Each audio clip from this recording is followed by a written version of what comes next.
Amigos, meu nome é Vinícius Talon e qual é o tipo de advocacia criminal que você não deve fazer? Vejam que aqui eu não quero tratar do que você deve fazer, do que é a advocacia criminal correta, ética, aquela que dá certo. Aqui eu vou tratar do tipo de advocacia que você deve se manter distante, deve ficar longe desse tipo de advocacia, desse modelo de advocacia. Percebam que a advocacia criminal tem um lado obscuro, um lado sombrio e até criminoso às vezes. A advocacia criminal, como regra, é linda, é excelente, é ética, é necessária. A defesa penal é necessária, é muito importante. Mesmo assim, temos aqueles que fogem da regra, como em qualquer outra profissão, em qualquer carreira, como tem no Ministério Público, no Judiciário, na Defensoria, na Polícia, entre servidores públicos, entre oficiais de justiça, entre qualquer ramo, qualquer área, entre empresários, entre qualquer coisa, qualquer tipo de pessoa, qualquer classe, há aqueles que são, digamos, podres, que fazem coisas ilícitas, que mancham a reputação daquela classe. E na advocacia criminal temos isso também. Temos advogados brilhantes que defendem a advocacia criminal e podemos falar de muitos e muitos aqui. Dá para falar só de cabeça do Cacai, do Aurí Lopes Júnior, do Técio, de vários outros advogados, do Batóquio e vários advogados que lutam pela advocacia, pelo respeito à advocacia. Mas há aqueles advogados criminalistas que fogem dessa regra e não apenas ficam num ponto neutro em que nem ajudam e nem atrapalham, mas caem. Eles caem para uma zona em que eles destroem a reputação da advocacia criminal, tratam a advocacia criminal como se fosse um puxadinho de qualquer facção criminosa, como se fosse um local para praticar ilícitos, e isso é reprovável. Esse é o tipo de advocacia criminal que você não deve fazer nem chegar perto. Infelizmente, há advogados, por exemplo, que destroem provas, que alteram provas, que participam de associações ou organizações criminosas e até se prendem a grupos criminosos. E quanto a se prender, eu não estou falando de prestar serviços, advogar, eu não estou falando de atuar processualmente. Isso não há nenhuma questão que impeça de atuar para o João, para a Maria, para quem é de tal facção, para quem não é de facção nenhuma e cometeu um crime que a sociedade aprovaria, como aquele que praticou um homicídio, causou a morte do indivíduo que estuprou o seu filho, alguma coisa assim. Esse tipo de questionamento não é necessário quando se trata de defesa. Todos têm direito à defesa. Se não for por um advogado, será por um defensor público. Mas estamos falando aqui não de fazer a defesa, não de defender no processo, mas de fato atuar como se fosse membro da estrutura, praticando ilícitos, estando disposto a praticar crimes, a levar celular para o presídio, a levar recado para que tal crime seja praticado ou coisas semelhantes. Isso é intolerável. É o tipo de advocacia criminal que você não pode praticar de jeito nenhum. Caso contrário, você, advogado criminalista que faz esse tipo de coisa, em breve precisará de um advogado criminalista. Esse é o tipo de cuidado que você precisa ter. Há advogados criminalistas também que abandonam o serviço técnico jurídico, o serviço advocatício e começam a se tornar mensageiros de presos. Isso não é atividade do advogado. O advogado pode até levar alguma notícia, alguma informação para um familiar, para um parente do preso, alguma coisa importante, mas entrar naquela seara de dizer para um que está tudo bem, que deve fazer tal coisa, que tem que fazer aquilo, isso daí já vira pombo correio e acaba manchando a reputação da advocacia, porque eu diria que quase todos os advogados estão longe desse tipo de atividade, não fazem esse tipo de coisa, mas por conta de alguns que fazem, uma minoria, acaba gerando aquela ideia idiota, ridícula, de que as conversas entre advogados e réus, entre advogados e presos, devem ser gravadas. Isso daí é fruto desse tipo de conduta de alguns advogados. É óbvio que também é um pouco de idiotice, ou talvez muita idiotice, daqueles que defendem esse tipo de ideia, que entendem que porque há um ou dois ali que fazem esse tipo de prática, justifica-se o afastamento do sigilo, da privacidade entre o advogado e o seu cliente. Eu entendo que não pode, de forma nenhuma, nem mesmo com essas exceções, com esses advogados que fazem esse tipo de coisa, grampear a conversa entre advogados e clientes. É uma conversa que deve ser para orientação e não para que, eventualmente, essas conversas sejam levadas para acusação e forneçam meios de prova ou qualquer outro tipo de orientação para a investigação. A conversa é protegida pelo sigilo profissional e assim deve continuar. Mas por conta de alguns advogados que viram esse tipo de pombo-correio de organizações criminosas, de facções, acaba havendo essa instituição, essa defesa de uma tese que é idiota e, portanto, não deveria nem ser cogitada, que é grampear as conversas entre advogados e clientes. Mas há esse tipo de advogado. E esse tipo de advogado passa a fazer um serviço, talvez até mais eficaz que o pessoal do SEDEX, mas faz esse tipo de serviço que foge muito das atribuições, das funções do advogado, que são funções nobres, de defender o direito à liberdade, de lutar contra as injustiças e não ficar levando recadinho, compra uma arma para fulano de tal, faz tal coisa. Isso não é tipo de coisa que se faça. O advogado não pode, de jeito nenhum, cair nesse tipo de coisa. Ah, mas eu fiz isso porque estava precisando de dinheiro. Bom, precisando de dinheiro, muitos cometem crimes e são responsabilizados por isso. Muitos cometem crimes patrimoniais porque precisam de dinheiro. Muitos viram matadores de aluguel porque precisam de dinheiro. Então isso não é argumento. Para praticar o crime, sabemos que esse tipo de conduta estará ali ou numa linha cinzenta entre o que não é crime, apesar de imoral e de antiético, e o que é crime, ou até já vai cair direto no que é crime. Então, repito, não é o tipo de advocacia criminal que você deve fazer. Outra coisa, não pode, de forma nenhuma, na advocacia criminal, dar certeza de resultado, ou receber os honorários e não prestar o serviço. São duas coisas graves aqui. Ser contratado falando, isso eu tenho certeza que vai dar certo. Como assim? A advocacia é uma atividade de meio e não de resultado, porque depende de um juiz que nem sempre saberá interpretar a lei. Mesmo que você tenha absoluta certeza de que tem direito a tal coisa, de que será absolvido, não dê esse tipo de garantia. Essa advocacia de fechar contratos falando que o resultado é garantido, isso daí é tão antiético como é incorreto. É tão antiético como é algo que o advogado está caindo num grande erro, porque ele está dando a certeza de algo que ele talvez tenha certeza pelo estudo dele e que talvez nem seja tanto. E tendo certeza, dando esse caráter de certeza quanto a uma conduta que é de um terceiro, vai depender do juiz, vai depender do recurso. Então, não dê certeza de resultado. Nunca, em nenhum processo penal, em nenhuma atuação na execução penal. Além disso, também não receba honorários e fique incomunicável. Esse não é o tipo de advocacia criminal que se espera. Receber honorários e sumir, e nunca mais falar com o cliente, e não prestar os serviços. Há notícias, e aí publicaram isso recentemente até em um dos grupos do WhatsApp que temos com criminalistas, há notícias de que pessoas são mortas, exemplos de advogados que são mortos porque receberam honorários e não prestaram o serviço. Receberam os honorários e sumiram.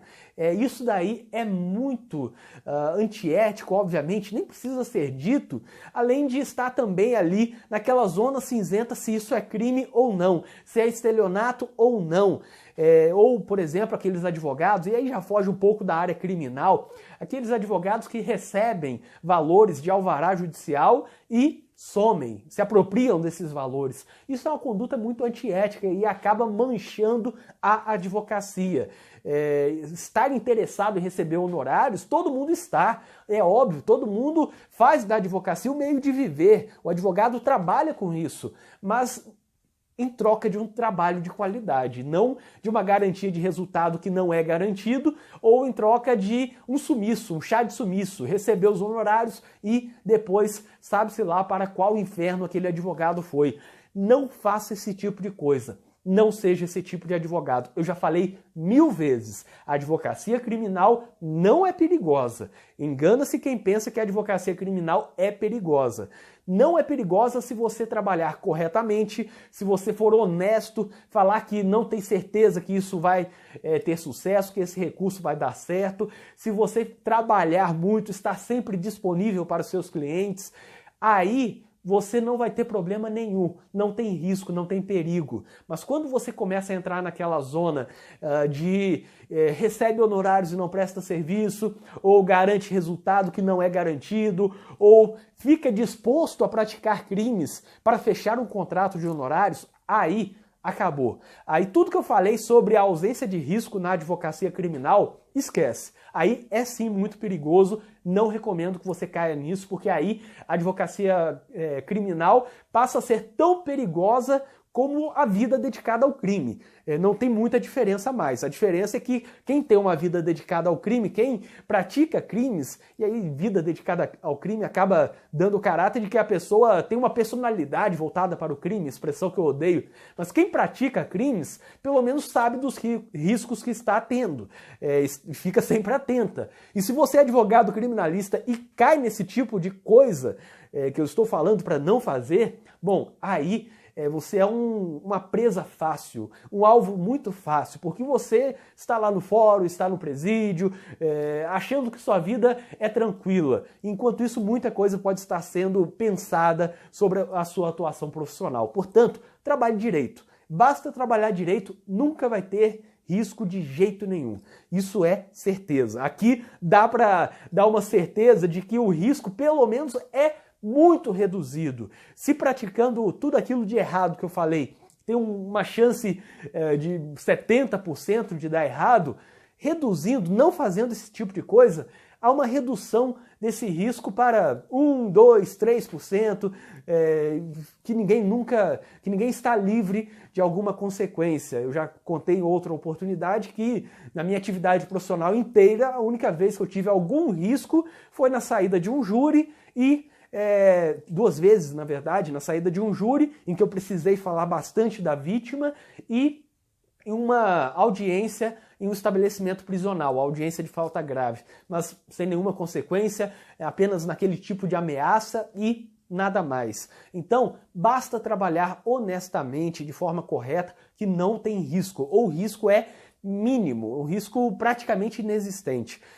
Então, preste atenção nisso. Outra coisa, há advogados que expõem publicamente decisões, às vezes até com nomes das pessoas que são seus clientes, dos seus clientes ali, dos réus, dos apenados, e também fotos com o réu, mais um cliente absolvido e coisas do tipo, durante um júri, durante uma audiência. Não cai nesse tipo de advocacia criminal. Mesmo que o cliente aceite, vamos tirar uma foto saindo da audiência ou durante o júri. Primeiro que esse momento é momento de concentração total. Quer ficar tirando foto no meio de audiência, quer tirar foto no meio de júri, larga isso, vai ser blogueiro, vai trabalhar com outra coisa.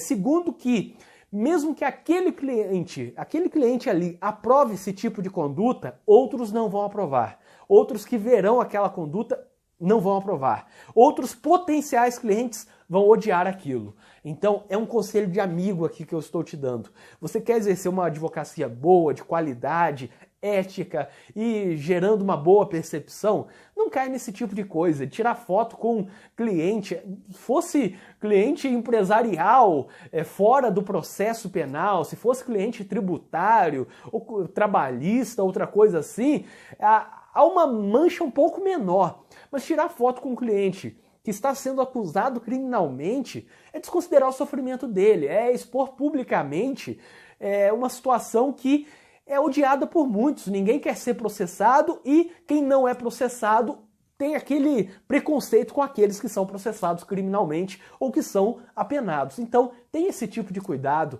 tanto para respeitar o cliente, como também para ter uma boa atuação, mais concentrada em fazer do que expor aquilo que está sendo feito, e também porque vai gerar uma percepção ruim se você fizer esse tipo de coisa perante outros clientes, perante colegas, enfim, já é ruim, já é difícil advogar, já é muito difícil advogar sem ter pessoas que te odeiam, pessoas que acham que você é antiético, pessoas que torcem para você fracassar.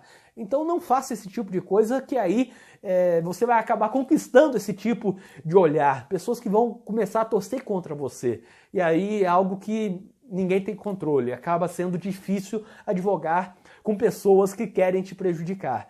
Às vezes justificadamente, às vezes, como é sabido, injustificadamente. Há também advogados, e aí voltando naquela parte de eventualmente praticar crimes, há advogados que durante a audiência constrangem, durante os depoimentos, as vítimas e as testemunhas, até sendo um pouco intimidador, fazendo um caráter mais de intimidação, perguntando, mas você não falou isso, então você está mentindo e tal. Isso daí também é desnecessário. Para conseguir um resultado favorável no processo, que alguns chamariam de ganhar, ou eu conseguia a absolvição, entre aspas, expressão que eu também não gosto, para você conseguir um resultado favorável, para você ter mais chance de conquistar aquele resultado favorável, não precisa humilhar ninguém em audiência, nem vítima, nem corréu, nem testemunha, ninguém. É um ambiente que tem que ser pautado pelo respeito. No máximo, bater o pé às vezes quando uma prerrogativa é violada. Mas fora isso, tratando da vítima, a vítima já está ali por eventualmente ter sofrido com uma conduta criminosa. E você ainda vai humilhar, intimidar, ameaçar a vítima durante o depoimento. Isso não é necessário. Então não faça esse tipo de advocacia que pode até, o cliente seu pode até achar que você é o melhor advogado do mundo, é o advogado da gritaria, que bota o dedo na cara, que ameaça. Mas todo mundo que vai estar ali vai estar, de certa forma, sentindo aquele gosto amargo de que você é um péssimo profissional. Essa é a verdade. Porque para ter mais chances de alguém ser absolvido, isso tudo é desnecessário. Não precisa destruir provas, não precisa intimidar ninguém. O sistema está aí, o sistema penal como a legislação, que você consegue encontrar teses na doutrina, na jurisprudência, na legislação, sem precisar fazer esse tipo de coisa, sem precisar humilhar ninguém em audiência. Então tente fazer uma advocacia ética, de respeito. Também é importante que nessa advocacia criminal você tenha cuidado em relação a preservar os direitos e a dignidade dos outros. Eu já falei em outra oportunidade, por exemplo, que advogados criminalistas não são contra os policiais, por exemplo. Esse é um exemplo que todo mundo pensa mais, que é advocacia de um lado e polícia do outro. Nada disso. Para fazer o seu cliente ser respeitado, ter a dignidade dele, não precisa retirar direitos de outra pessoa, ofender outra pessoa. Muita coisa se consegue com respeito, com a diplomacia na delegacia, no presídio, na audiência. Então não tente, para preservar a dignidade do réu, não tente ofender a dignidade de outras pessoas, humilhar pessoas na audiência ou em qualquer outro ambiente. Ninguém é melhor que ninguém. E as pessoas são julgadas quando elas tratam outras pessoas que não podem ajudar de nenhuma forma. Então, a testemunha, a vítima, você pensa que não podem te ajudar, eventualmente em outra oportunidade, em outro processo, pode ser que você seja contratado por elas. Ali, naquele processo, você não está pensando em nada, mas pode ser que aqueles que estão ali, pela sua forma respeitosa, vão te indicar para o outro caso. Então tem esse tipo de cuidado. Tudo é conquistado mais facilmente quando você não é odiado pelas pessoas. Enfim, Tudo isso que eu falei aqui demonstra um lado sombrio da advocacia criminal, um lado, às vezes, até criminoso, antiético. E isso daqui, obviamente, é uma exceção. São poucos advogados que caem nisso. Felizmente, a maioria trabalha de forma ordeira, de forma correta, de forma ética e de forma lutadora, principalmente lutando pelos direitos do réu, mas sem perder esse caráter de respeitar a advocacia, sem perder esse foco em manter a dignidade da advocacia. E para manter a dignidade do réu, você não pode perder a dignidade da advocacia. Para lutar pela liberdade do réu, você tem que respeitar a advocacia, porque se você pratica alguma dessas coisas, acaba manchando a advocacia. E manchar... Quando um advogado ofende a advocacia, bom, aqui uma forma de toda a sociedade achar que isso é uma regra, que todos os advogados são assim. E aí afeta bastante a advocacia, enfraquece a nossa luta e não é isso que queremos. Portanto, tenha cuidado na sua atuação e não faça isso que eu falei. Não pratique esse tipo de advocacia criminal, antiética, desrespeitosa, criminosa. A advocacia é muito bela e assim deve continuar. Eu espero que vocês tenham gostado deste vídeo. Inscrevam-se no canal e ativem as notificações, porque assim vocês saberão sempre que for lançado um vídeo novo aqui no canal. E para quem tiver interesse, eu deixarei na descrição deste vídeo um link com várias coisas úteis. Por exemplo, o grupo de debates com criminalistas do Brasil inteiro, além de artigos, vídeos, livros de minha autoria, contato para palestras, cursos em que eu leciono e muito mais. O link está na descrição deste vídeo e até o próximo vídeo.